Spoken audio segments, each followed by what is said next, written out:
श्री कृष्ण जन्माष्टमी भाषण सुप्रभात नमस्कार।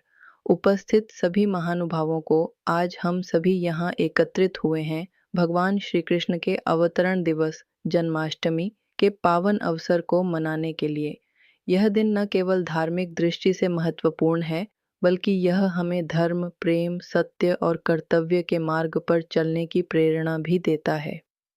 शास्त्रों के अनुसार द्वापर युग में मथुरा नगरी के कारागार में भाद्रपद मास के कृष्ण पक्ष की अष्टमी तिथि रोहिणी नक्षत्र में मध्य रात्रि के समय भगवान विष्णु ने देवकी और वसुदेव के घर श्री कृष्ण रूप में अवतार लिया।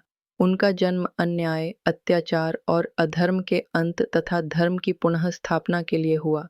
कंस का अत्याचार चरम पर था। निर्दोष प्रजा भय और आतंक में जी रही थी।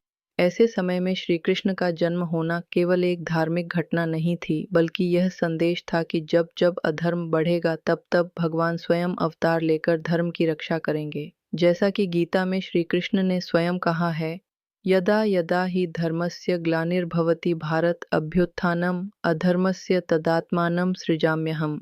श्री कृष्ण का जीवन हमें कई मूल्य सिखाता है। बाल्यकाल में उन्होंने गोवर्धन पर्वत उठाकर इंद्र के अभिमान को तोड़ा और यह बताया कि प्रकृति की पूजा भी उतनी ही आवश्यक है। गोकुल और वृंदावन की लीलाओं में उन्होंने प्रेम, भक्ति और मित्रता का अद्भुत उदाहरण प्रस्तुत किया। महाभारत में अर्जुन को दिया गया गीता का उपदेश तो मानवता के लिए अमूल्य धरोहर है।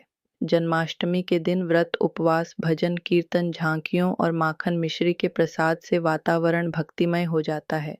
आधी रात को नंद के आनंद भयो जय कन्हैया लाल की के जयकारों के बीच भगवान का जन्मोत्सव मनाया जाता है।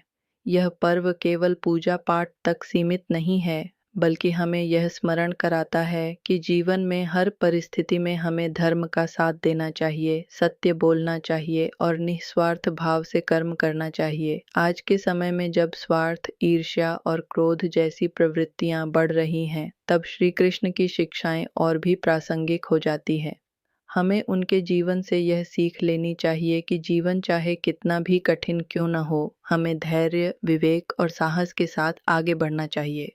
अंत में मैं यही कहूँगा कि जन्माष्टमी केवल एक त्योहार नहीं, बल्कि यह एक अवसर है स्वयं को भगवान श्री कृष्ण के आदर्शों से जोड़ने का, अपने जीवन को प्रेम, करुणा और धर्म से भरने का। आइए हम सब मिलकर इस जन्माष्टमी पर यह संकल्प लें कि हम अपने आचरण और कर्मों से समाज में सद्भावना, सेवा और भक्ति का प्रसार करेंगे। जय श्री कृष्ण।